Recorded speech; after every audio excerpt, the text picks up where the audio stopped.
This program was brought to you by the Illinois State Bar Association. All copyrights are owned by the ISBA. If you have any questions regarding the content of this presentation, please contact the presenters at isba.fastcle.com/questions. I'm Todd Flaming. I'm a partner with Krause Flaming in Chicago, and the webinar we have today is entitled Managing Electronic Discovery When Resources Are Limited, and that's a topic we're going to cover.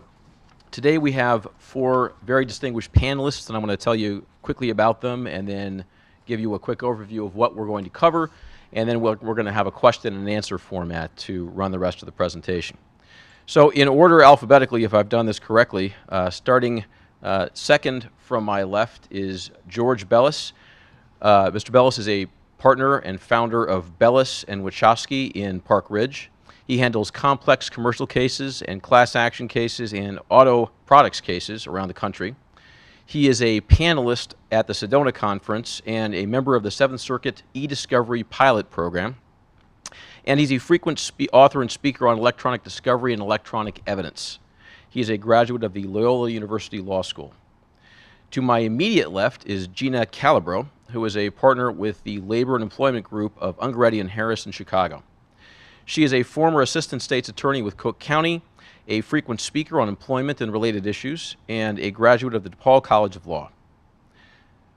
Going to my left is Adrienne Nauman of the law offices of Adrienne Nauman in Skokie. She's a IP litigator and has been doing that for roughly 20 years. She's a frequent author and speaker on the subjects of intellectual property and electronic discovery. She's a member of the 7th Circuit e-Discovery Pilot Program. She represents small and medium businesses, including startups, and she is a graduate with high honors of the Chicago-Kent College of Law. And finally, last but not least, Nan Nolan, you probably all know, is a former magistrate judge for the Northern District of Illinois. She was a magistrate from 1998 through 2012. She led with Judge Holderman, Chief Judge Holderman, the 7th Circuit e-Discovery Pilot Program. And she now serves on the board of the Sedona Conference and the Georgetown University Law Center e-Discovery Advisory Board. She is an arbitrator, mediator, and special master with JAMS at this point, and she's a graduate of the DePaul College of Law. And that is our panel. So let's talk about e-discovery. I'm going to give you a very brief overview of what we hope to cover in this presentation, and then I'm going to talk a little bit more about the format we have.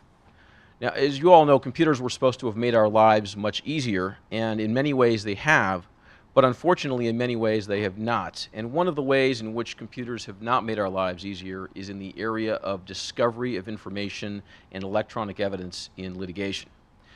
Instead of making things easier, they've actually made e-discovery or discovery more complex and more cumbersome, burdensome, and expensive in many ways. Owing to the growth of computers and the ease with which they allow people to create information, not to mention the ways in which the information is stored, electronic discovery has become one of the hot topics of litigation these days. And electronic discovery has raised the cost and complexity of litigation for litigants since it has taken over as a substantial part of what most cases involve. E-discovery has many problems, and there are many topics we could cover, but for today we're going to cover the particular problem of e-discovery in roughly three contexts. The first is where you have parties who have limited means and cannot afford to employ electronic discovery vendors or may not know what they're doing in terms of getting e-discovery. The second one is in asymmetrical cases where one party's resources or the amount of electronic discovery that party will have to deal with is far less than the other party's discovery and cost. And finally, cases in which the amount in controversy is low compared to the cost of getting, reviewing, and producing electronic discovery. So we brought this panel together today to talk about these problems and hopefully come up with some potential solutions. The format for the presentation is as follows. I am going to ask questions of the panelists. I've devised these questions ahead of time, and I will direct them to each of the panelists, who will then comment on it. And at the end of the presentation, if there are questions from those of you watching this webinar, you may submit them. The instructions should have been submitted to you. And we will keep track of those and try to answer the questions at the end to the extent that we can. So let me start out by asking, and I'm going to direct the first question to Gina Calabro. Gina, at a high level, what are the benefits of electronic discovery versus the costs of electronic discovery? Well, Todd, I think there are many benefits of electronic discovery, and one overall benefit, excuse me, is that it does allow for broader discovery. Traditional paper discovery is quite limited, but when we talk about electronic discovery, we're talking about an enormous amount of information. There are approximately 144.8 billion emails that get sent every day, and your average corporate user is going to receive about 112 emails every day. Anywhere from 70 to 99% of a company's information is stored electronically. So paper discovery versus electronic discovery, there's an opportunity there to get a more in-depth picture of what happened in a case as opposed to relying on traditional paper discovery. If you are familiar with electronic discovery, it can also be less time consuming to collect. If you have the proper tools, if you have software and searchable documents, and personnel that are knowledgeable and equipped in e-discovery, then an electronic data search can actually be quite more efficient than traditional paper discovery. You can employ search terms and search phrases to find relevant and responsive documents as opposed to a line-by-line search of traditional paper documents. But as Todd suggested in his opening, the cost can be enormous. And we're not just talking about financial cost, we're also talking about cost in terms of time as well. In today's environment, attorneys have to be familiar with the types of electronic data that's out there, types of tools that are available to search electronic data. And I don't know about you, Todd, but one of the reasons I went to law school is so I could avoid things like computers and electronic data. But here I am right in the midst of it, as my colleagues are as well. And whether we like it or not, we have to get up to speed with today's computer environment. But the cost can be overwhelming as well. And as Todd said in the introduction, I do a lot of employment litigation. And frankly, in the employment context, we're not talking about traditionally high dollar damages amounts. But the cost of e-discovery, even for a corporate client, can be enormous, especially clients who do not have software in place to search their systems, and when they don't have personnel in place that are equipped to do electronic searches. So when you were talking about asymmetrical cases, that's definitely, in my line of work, we see a lot of cases where the cost of discovery sometimes can exceed the damages that are available in a case. And you mentioned the cost of discovery for corporations. I think we all know that some corporations have become fairly sophisticated in addressing electronic discovery and handling it. But on the other hand, there are parties who have limited resources and limited familiarity with electronic discovery. George, what problems does electronic discovery present where resources for a litigant are limited?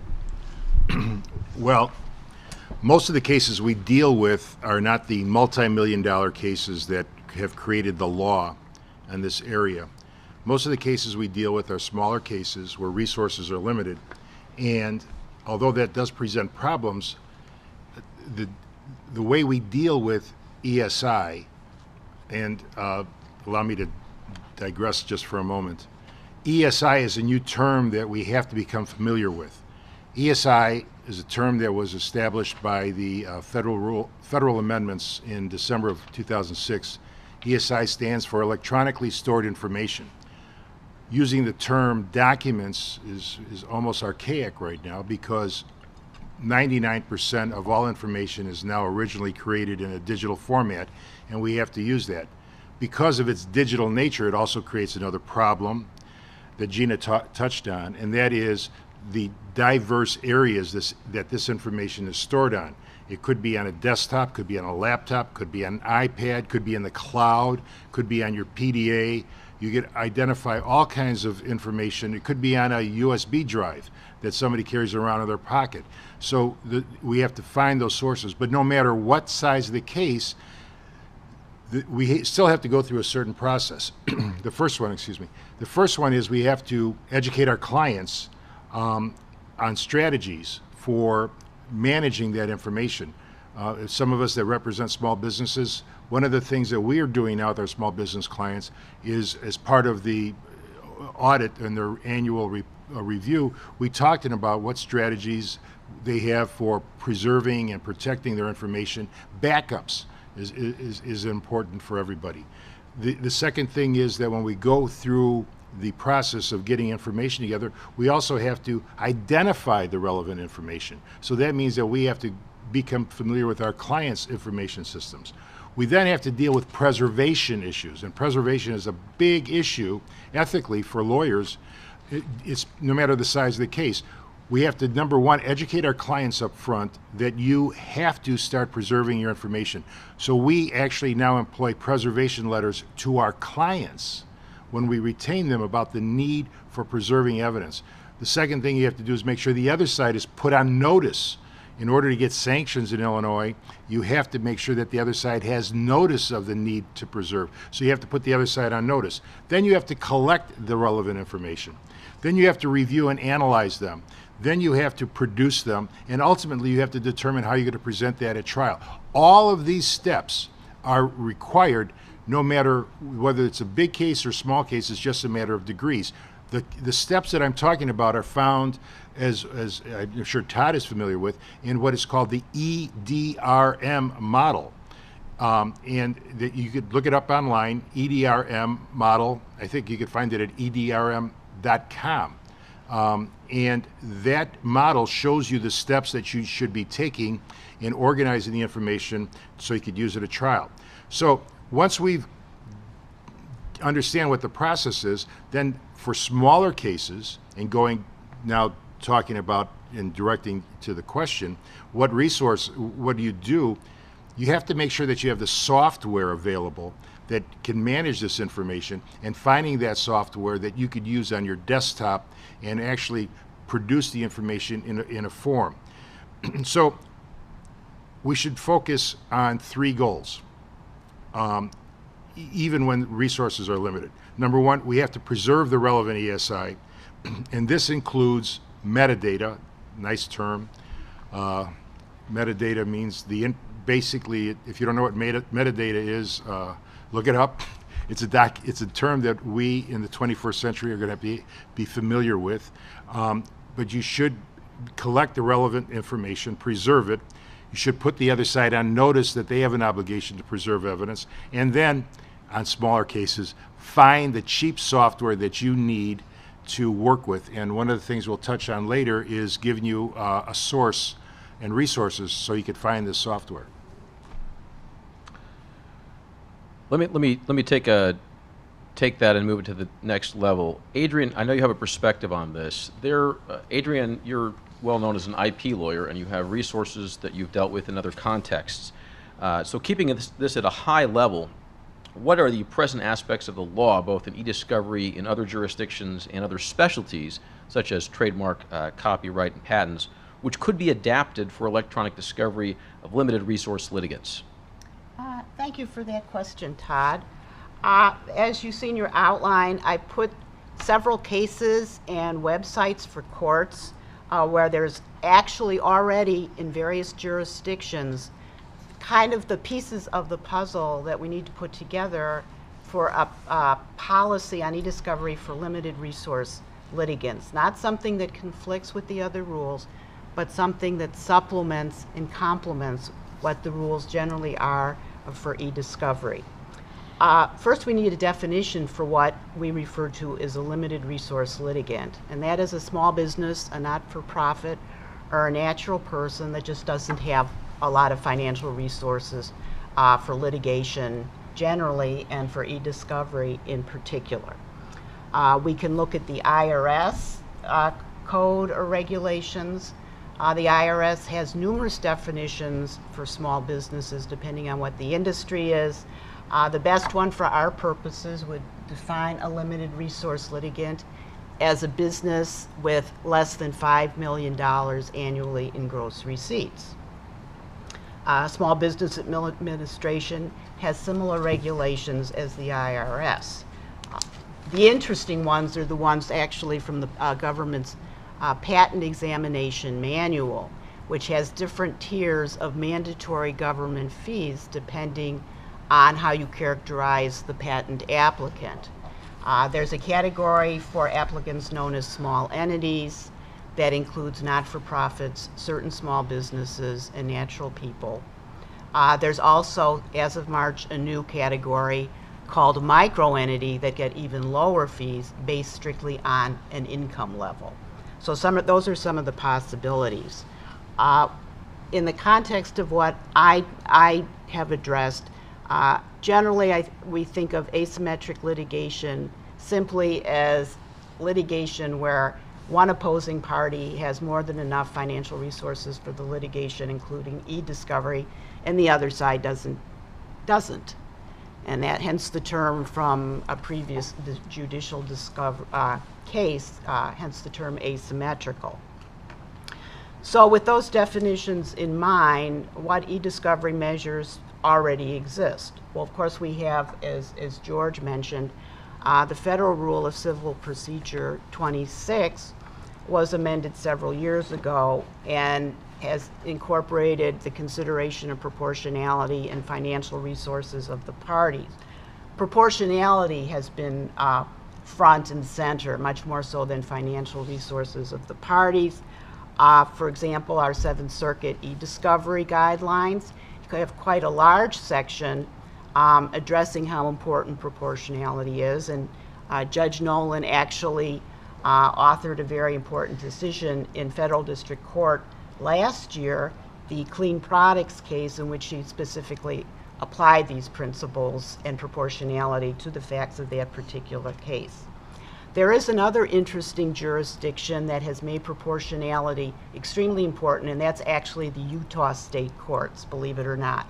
They actually mandate that if you have a request for discovery, that the person making the party making the request must affirmatively demonstrate that what they're requesting is proportional to the value of the case. So if they file a motion to compel, the other part, when they file the motion to compel, they also have to present evidence that what they're requesting is just not a fishing expedition, as we used to say with paper. Similarly, if a party in Utah send a request for production, the opposing party doesn't even have to respond. It can immediately file a motion for a protective order, not based on privilege or confidentiality, but rather based on what's requested isn't proportional. So those are very good rules in Utah and in the Seventh Circuit, but they only take limited resource litigants so far, because a lot of the cases that are of most concern are going to be the ones where there's millions of dollars at stake and one party has no money to litigate. And there actually was one case last year that addressed that. It's independent, and it's in your notes, Independent Marketing Group versus Jerry Keene. And in that was the only case I found that explicitly addressed the resources of the parties under the federal rule. So we have to look at some things that other jurisdictions are doing to lower costs for everybody, but which would be especially helpful to limited resource litigants. We have the Federal Circuit e-discovery order that has a limitation on the number of custodians in cost shifting. And we have Northern District of California, where for some forms that are submitted to the court, or requests submitted to the court on e-discovery, there's a page limitation. We have a court in Arrival Star versus U.S., which was a U.S. Court of Claims case in 2012. The judge took the duty of the parties to negotiate a clawback provision and just said there isn't going to be any waiver based on inadvertent production of privileged documents. Last but not least, we have forms. We have e-discovery forms that are mandatory in New York State Court. And getting to the trademark and copyright area, there isn't anything in the trade. If you want to apply for a federal registration of a service mark or a trademark in the United States, there isn't any step you have to take in that agency for which there isn't an electronic form. And this has been true for several years. This is also true of the Copyright Office. So the pieces, the pieces are all out there. They just all have to come together in a coherent policy for whatever limited resource litigants qualify under the specified definition. Todd, may I add something? Yeah, please do. Illinois Supreme Court Rule 218 is or should be the equivalent of Federal Rule 26 in terms of the scheduling order. The fact is that most of us practitioners on an everyday basis do not employ Rule 218 orders in the way they should be employed, and that is to really set a roadmap for the case as we do in federal court. My suggestion is that you take the Rule 218 scheduling order and use that as a basis, and then take some of the other provisions that you could see in the sample orders that were attached part of your materials, or as Magistrate Judge Nolan is going to tell you about, that they're available in the federal circuit. But I think it's important, even on smaller cases, to take that 218 scheduling order and incorporate as many of the provisions as you can that will assist you and facilitate the exchange of ESI. All right. Well, that's a nice lead into my next question, which is directed to Judge Nolan. And Judge, putting aside the resources the parties have for a second, I want to talk about cases where there's not a lot of money at stake. Okay, so that could be cases in which the parties have a lot, and they could be cases where they have a little. In those cases where the amount in controversy is small enough that the cost of e-discovery would be relatively high, should the rules be the same? And I have a follow-up question to that. If so, what options do the parties have to avoid the more expensive parts of e-discovery? And following this, I want to talk about the federal rule on balancing, but I'll come back to that in a few minutes. Okay. People have raised so many issues since December 2006 when the rules changed. And I suppose some people might think, okay, let's make another rule. I think the Rules Committee got it right in 2006. Fundamental to the change, before you get to anything else or the numbers or the subsets, the radical thing they did is they actually changed the culture of discovery. And by that, I mean, when I came on the board in '98, I had been a criminal defense lawyer and never went to a DEP, never wrote an interrogatory. I didn't know a darn thing. Now I'm confessing here on this webinar.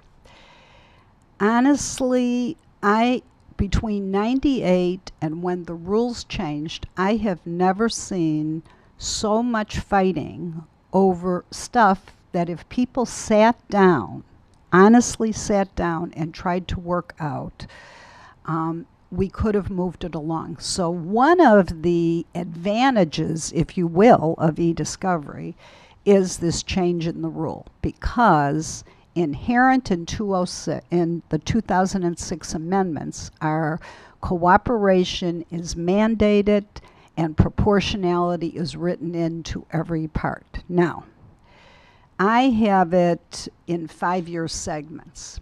From 2006 to 2011, what went on in almost all the cases and all these talking heads at all the webinars and all the seminars were people were trying to sell the idea of cooperation.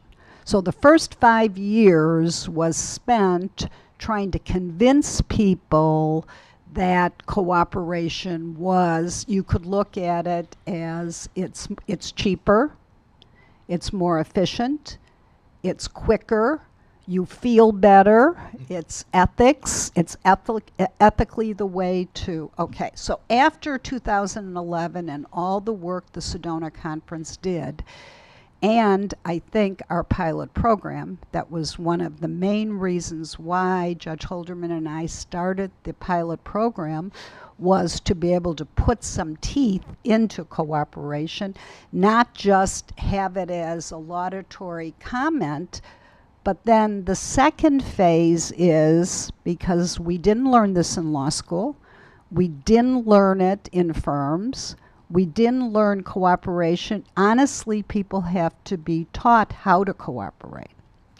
So I think the second phase, if you will, is how do you train people, or how do you encourage people? What incentives are there for people to use a cooperative model?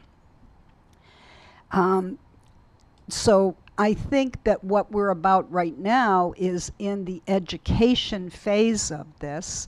And I actually am happy that e-discovery came along, because I think that was one of the real benefits. The old culture of discovery, one judge called it a drive-by shooting. I mean, that it was, you know what, when I came on the bench, I used to get motions that were attached with 3 o'clock voicemails to each other, where people would be trying to get a one-upmanship by showing what was done. That's all gone now. I think it's really, I mean, that's the old way, and fortunately there is a good new way. So we started the pilot program. You want me to talk a little bit about the pilot program? Why, you know, so that's kind of why we started. We decided 2 things at the original meeting. We would do it in phases, because one reason I don't want to see another or a separate rule change is I think the rules have it.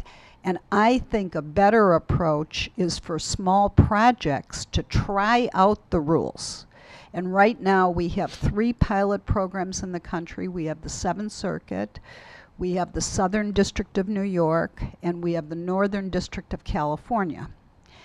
And it's almost like a petri dish that we can experiment with new ways to work together in discovery, work with the court, the lawyers working together.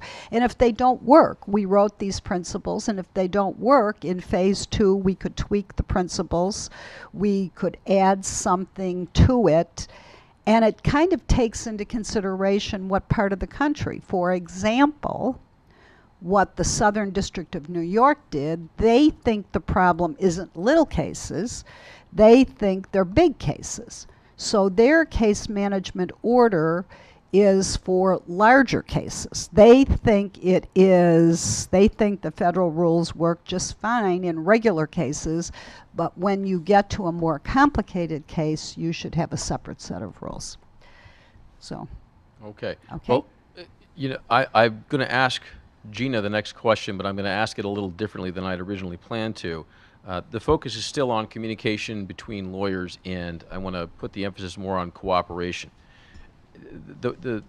That's the buzzword for today, cooperation. Lawyers will work together and cooperate. Now, as we all know, it takes 2 to cooperate, and sometimes lawyers aren't always the best at cooperating.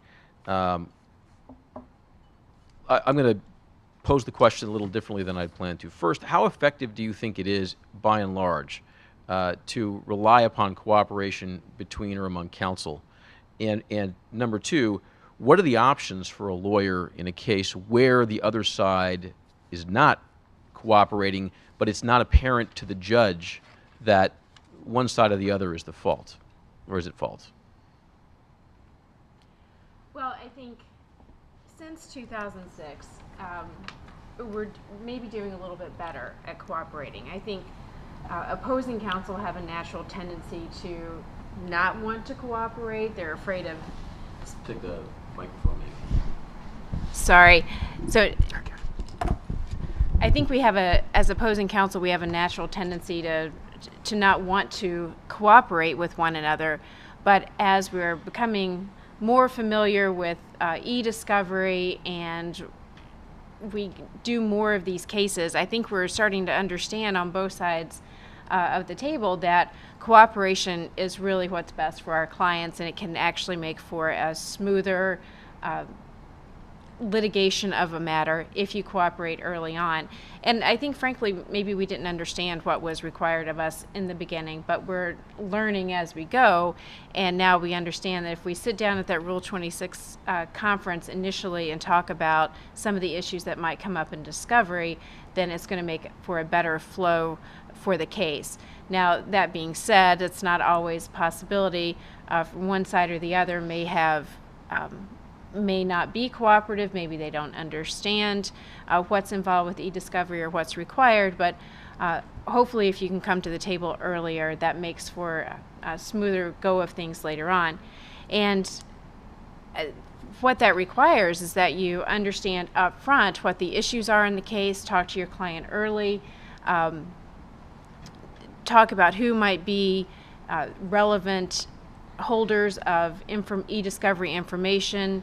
As George talked about earlier, getting your preservation letter out there so that normal document retention policies, if necessary, are put on hold so that emails are not deleted automatically pursuant to your document retention policy. So that if you want to talk about how information is backed up and is that searchable and what sort of cost are we talking about, become familiar with your client's information technology so that you know what's available and what might be required, so that when you sit down with counsel at that first meeting, you have an idea of what might be involved.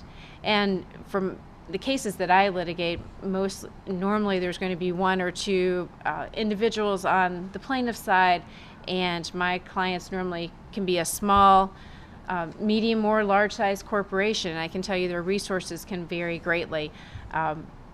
But you need to understand what's available early on so that you can make for a smooth flow through a case. I think, go ahead. Well, let me make that more specific then, because I want to drill down a little bit about this. Cooperation among counsel, I think, is an issue that is prevalent throughout all aspects of e-discovery. But let's focus on the small cases, asymmetrical cases, and cases where the amount in controversy, or the litigant doesn't have resources. Let me give you a specific example, and I may throw this out to other panel members as well who are daring enough to take it on. Say there's a couple $100,000 at stake in the case, and you're advising your client, and your client is a small company and says, what am I supposed to do? What do you tell them specifically that you would try to propose, and what do you propose with the other lawyer in that kind of a case to minimize the costs, burdens, and complexity of e-discovery?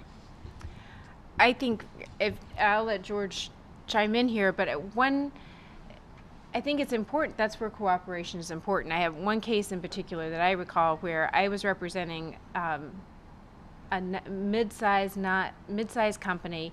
There's an individual plaintiff on the other side in an employment matter, and she feels like she's been wronged, and there are a number of individuals where she should be able to collect their email accounts and through the entire company, what amounted to about $300,000 worth of e-discovery. And that was using our in-house IT people as best we could, but it was also going to require the company's IT person to devote resources to collection, as well as using an outside vendor. So costs were quickly mounting. And we had a couple of meet and confers along the way to try and narrow the cost of discovery, but in the end it took 3 separate motions before a magistrate judge before the e-discovery was finally culled down to what was proportional to the damages in the case. So cooperation is essential because it can quickly escalate in cost. And we'll let George follow up on that. The concept of cooperation is an admirable one. In federal court, it may be becoming the standard, but in state court, where things get a little rawer for a lot of different reasons, it's harder to get cooperation. So what you have to do is you have to cooperate, but you have to be prepared for the non-cooperative litigant or adversary.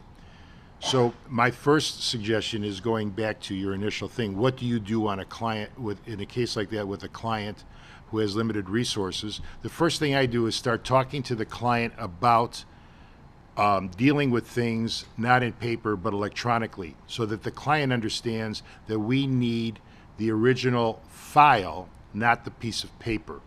We need the original email, not the piece of printed email. We need to get everything in electronic format.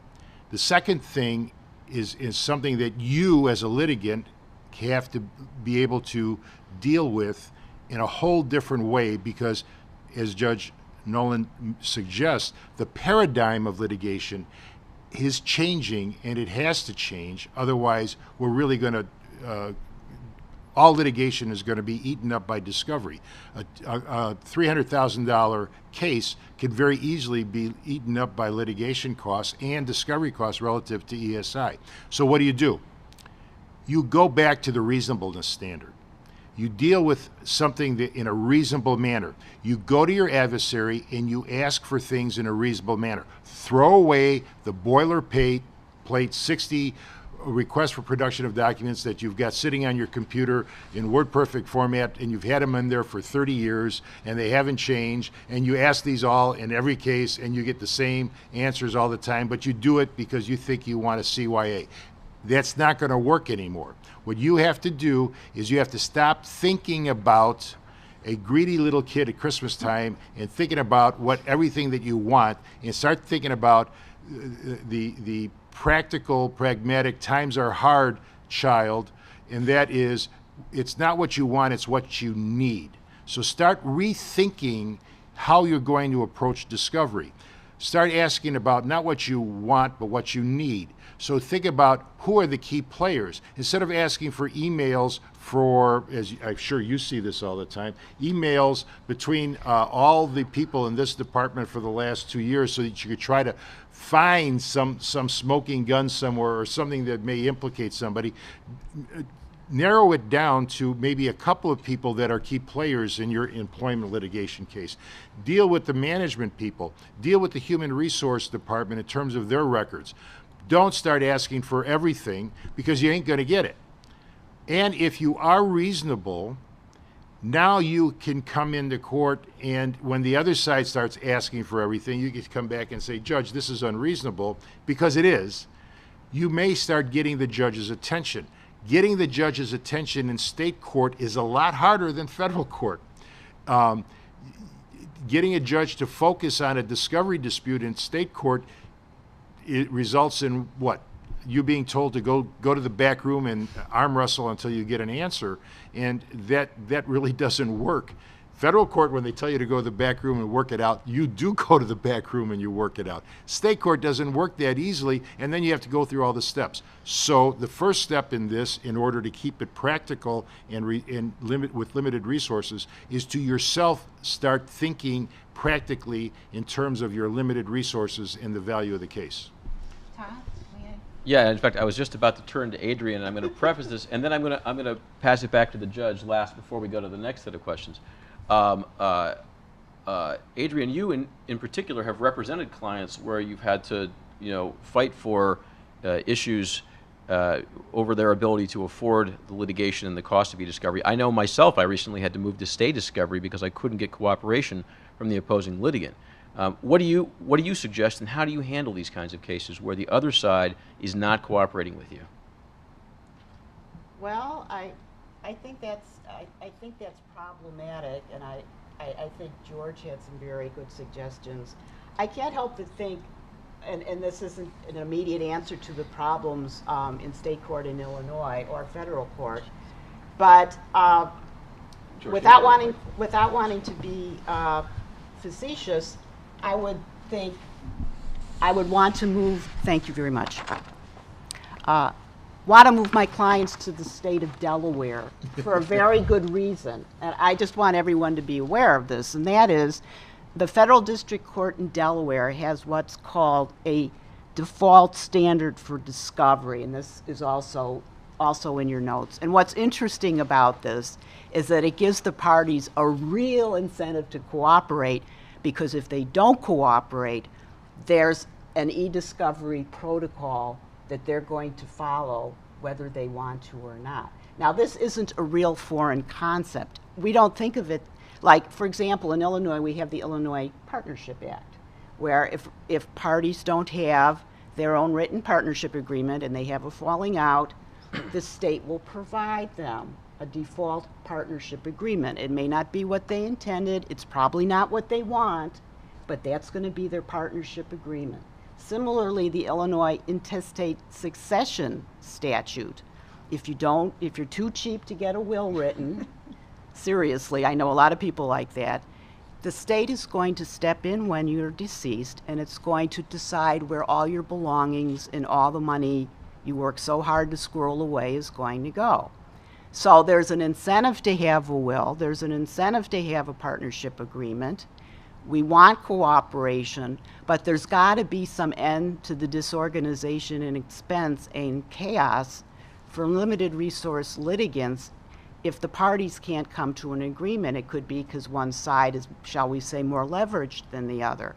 This kind of protocol that they have in Delaware really gives parties an incentive to cooperate, and I really think more jurisdictions should implement it. But just so you know, it's definitely out there and working. So in other words, it's the hammer that facilitates the cooperation. Yes, sir. Now, I'm going to give the judge a chance to respond to this, but I will preface this by saying, in the past, I've appeared before you in discovery disputes. She's asked excellent questions and come up with excellent rulings. Now it's my turn. Judge, my experience with judges, by and large, and if I were ever to become a judge, which I would not suggest that anyone would want, but if I were ever to become a judge, I would not want to be immersed in the back and forth disagreement over who's the bad guy in discovery disputes. And my experience is judges generally don't like to get involved in that. But in many cases, one side is producing more, offering more, putting up less of a fight. The other side is being more restrictive, serving more irrelevant requests and pushing things, and especially where they know that that your client doesn't have the money to afford it. What's your experience, or what's your belief as to how cooperation really works in actual real fights before judges where one side is not getting along with the other side? And you might want to take the microphone because Right. we got two. I will. I don't want to sound like Pollyanna, but maybe I am going to be a little Pollyanna-ish about this.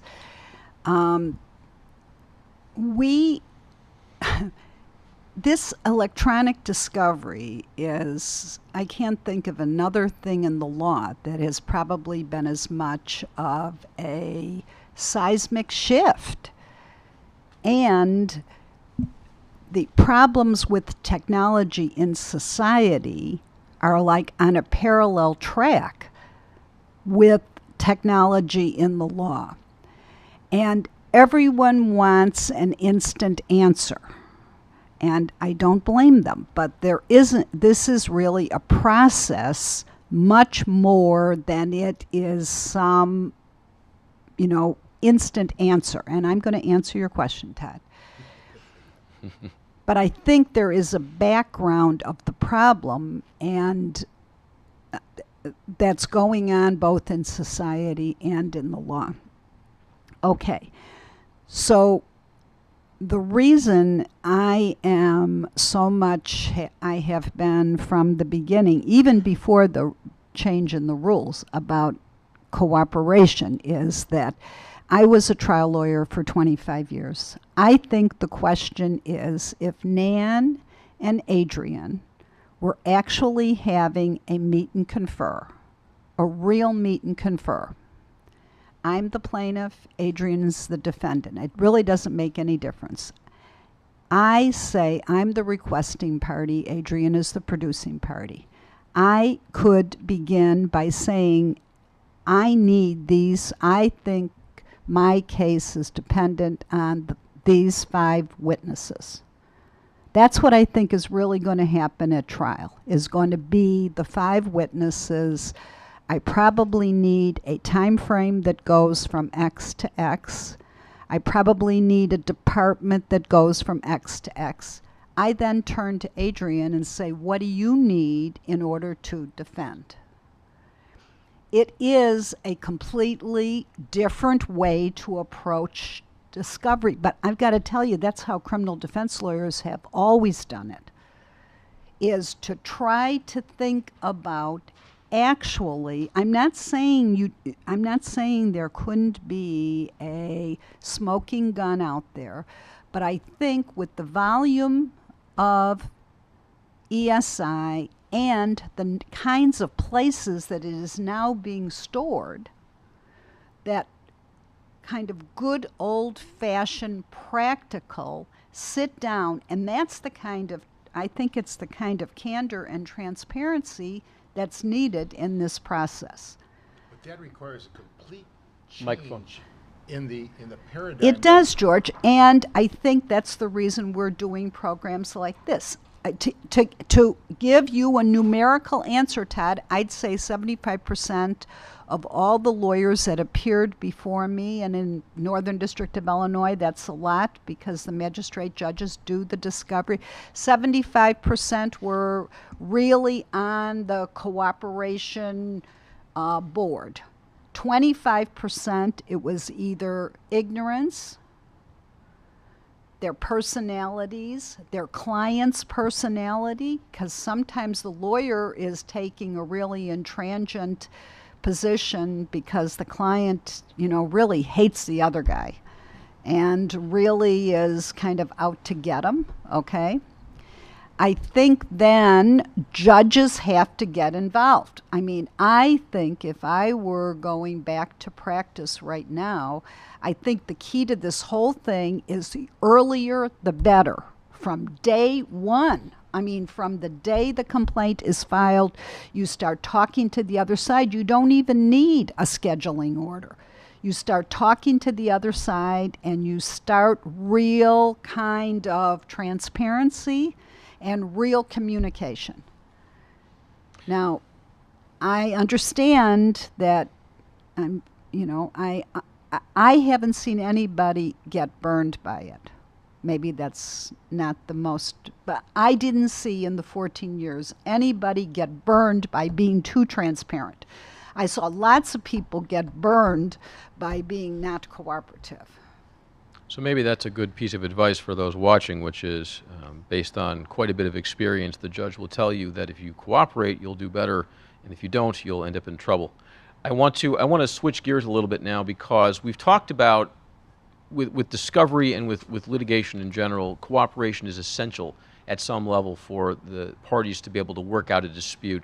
Judges can't become involved in every single dispute that arises, and we lawyers have to work as officers of the court and as reasonable people to get things done. But even with all of that, let's say we're in the 75% now. Right. I have an opposing counsel who's sophisticated, knows that we have to cooperate. I'm cooperating, we're working to produce information, but we have a problem, and the problem is I've had cases where my clients' resources are fairly extensive and they can afford to do, e-discovery the way that you would see in some of the case law. We'd want it done ideally. But where I have a case where I have a small party, or I have not very much at stake, or there's an asymmetry in the dispute, in these cases where we need to limit the cost and burden and complexity of e-discovery, we still can have a problem because unlike paper, which we all understand, we know how to put things on a photocopy machine, we know how to put a bait stamp or a label with a number on a document. With e-discovery, there are traps for the unwary that are beyond our knowledge as lawyers. And let me start out with one of the issues that doesn't arise in the paper context but can within the e-discovery context, and I'm going to turn this question over to Gina. E-discovery vendors. E-discovery vendors are needed in many cases to get information off of hard drives and out of servers where the parties aren't sophisticated enough to do so. And in fact, there's a risk that if you pull information out yourself, you could make a mistake and change the information on the source media. But the problem is e-discovery vendors are not cheap, and they charge by the gigabyte, and they charge a lot of money, sometimes in many cases more than you may think is at stake in the case. So But we're all afraid. What if we don't use an e-discovery vendor? What if the IT person doesn't produce information correctly? Are e-discovery vendors necessary in small cases? And if not, which I'm going to assume you're going to say not in every case, what protections do I as a lawyer have to avoid getting sanctioned or worse when something goes wrong, even out of pure inadvertence? Well, I will say a couple of things, Todd, and I want to go back to one of your points about small cases, small resources, and what that can do to a case when you try to manage e-discovery on your own. And it just had this happen recently where a small company, 12 to 15 employees, embroiled in litigation, and they tried to do the collection on their own. What they ended up doing was changing all the data so that was virtually unusable because they had moved it from one computer to another. They had unwittingly manipulated the data so that you could no longer tell. What was important was date last accessed, where the data was stored, on what drive, and so forth. All that had been moved in an effort to preserve the data, and in effect they had changed the data. So if they had gotten their, and they had an IT vendor that regularly serviced their computer server and maintained their computers, if they had gotten that vendor involved at an early stage instead of trying to do it on their own, that data might have been preserved instead of now being not necessarily unusable, but certainly not usable as they wanted it to be presented in the case. So to go to your question, is an IT vendor necessary in every case? My answer is no, as you predicted, but what can, and I don't think they have to be cost prohibitive. I think vendors are recognizing that not every case is suited to a large corporation, large collection, and in fact there are more and more opportunities for small resource litigants to engage a vendor who is devoting their practice to small resource litigants and recognize the limitations that some companies have. Well, let me jump in on that though, because I understand that you say that. My experience with vendors is they typically charge by the gigabyte, and you end up with 50 or 60 gigabytes of data on a hard drive. Say you've got 10 employees, that's 500 gigabytes of data. If the cost of just collecting the data from those machines and putting it into a database so that it can be searched, and for those who aren't familiar with this, this is how it happens. There's no searching occurs until the information is put into a database such that it could be searched.